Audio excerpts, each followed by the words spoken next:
Ant, Aamir said in a terrified voice. An ant?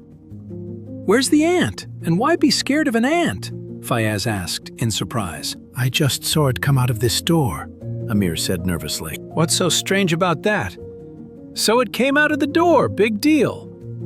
Dude, try to understand. It drilled a hole through the door to get out. I literally watched it come out of the wood. That's why I yelled, "Ant!" like that. Oh, come on. That hole must have already been there. You have no idea how deep ants tunnel inside wood, Fayyaz said dismissively. Come here, I'll show you, Aamir snapped, grabbing Fayyaz's arm and pulling him toward the door. Look, tell me if this hole looks old or new. See these wood shavings? They fell while the hole was being made. What? But how could a single ant drill a hole through a door? Hey, where'd it go? That's strange. It was just here. The two of them searched the whole room for the ant, but they couldn't find it anywhere. Maybe you imagined it, Fayyaz suggested. No way. I saw that ant come out of this hole with my own eyes. And the hole was made right in front of me, too. Huh.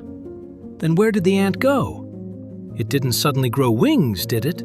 Fayyaz said. Forget it. What difference does it make to us anyway?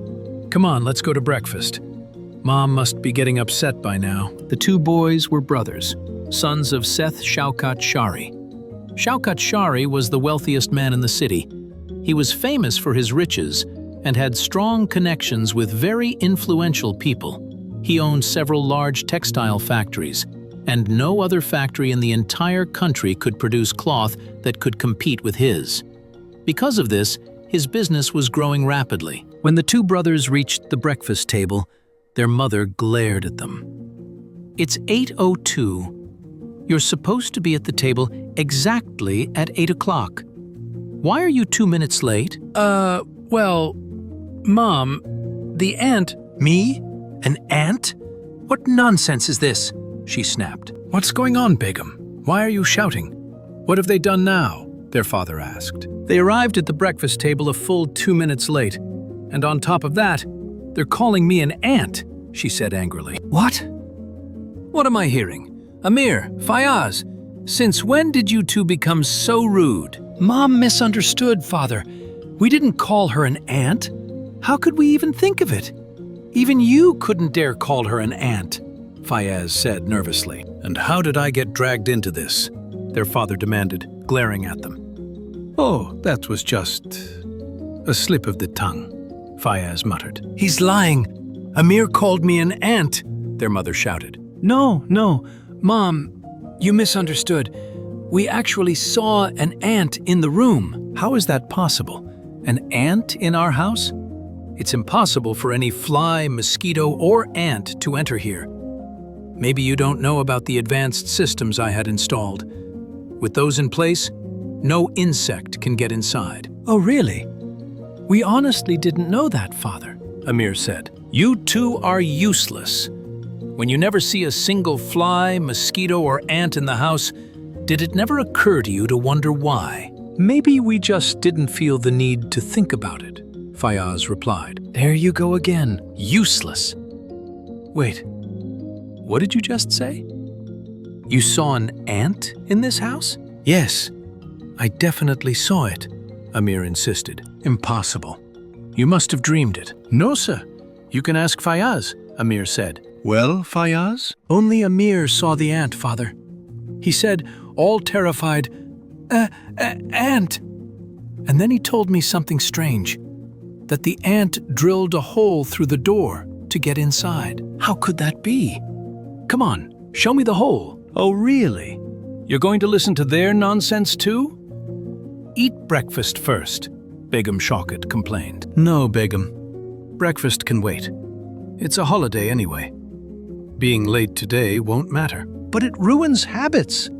Then breakfast might be late tomorrow too, she argued. I have no interest in ants, she said, making a face. I'm not interested either.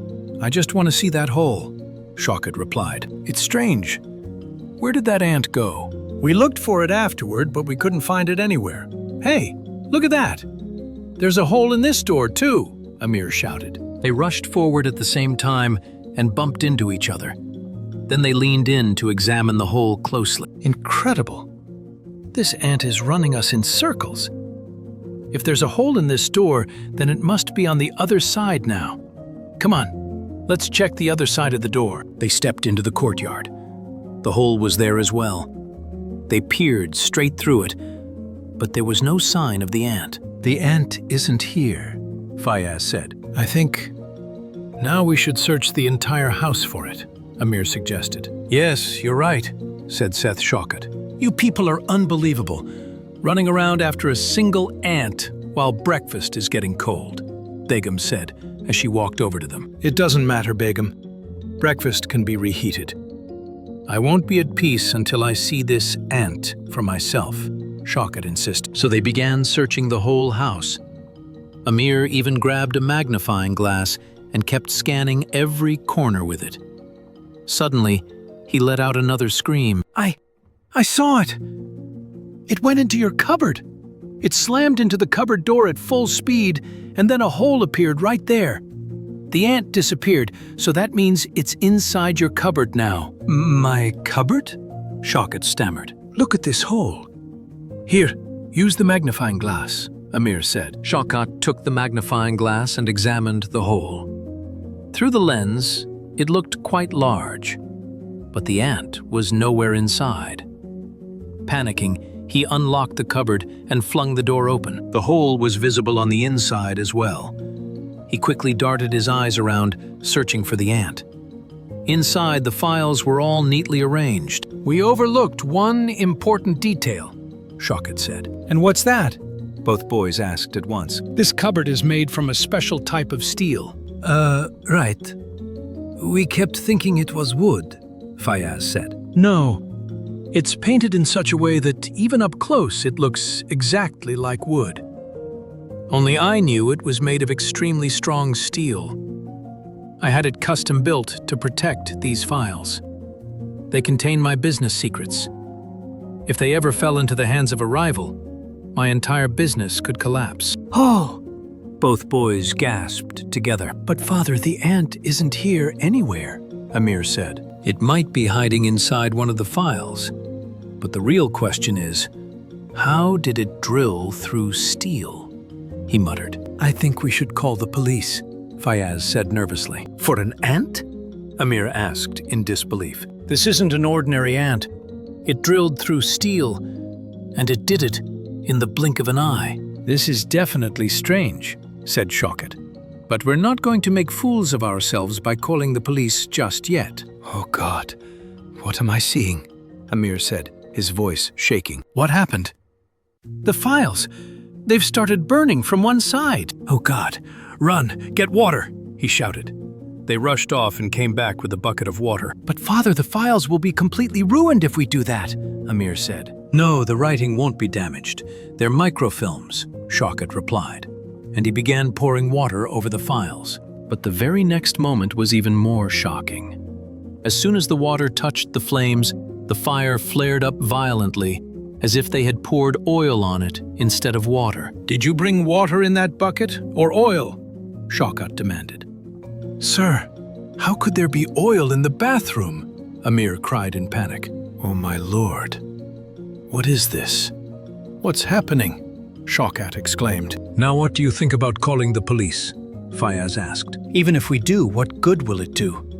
They can't possibly save a cupboard burning like this, Shaukat replied helplessly. What kind of fire is this? It grows even stronger when we pour water on it. By now, the household servants had arrived as well. Suddenly, the flames leaped out of the cupboard and spread across the room. Hey! Someone call the fire department! The fire keeps spreading! Ah! Shaukat shouted. Chaos broke out. People kept throwing water on the flames, but the fire only grew more intense. What can the fire department even do now?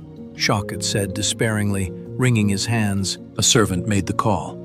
Meanwhile, the fire swallowed the entire room. They were forced to run for their lives, and soon everyone had evacuated the mansion. Neighbors arrived with buckets of water and threw them on the burning house, but the flames only surged higher. There was no sign of the fire slowing down. At last, the sirens of the fire trucks could be heard, and the firefighters began their work. But the fire didn't lessen at all.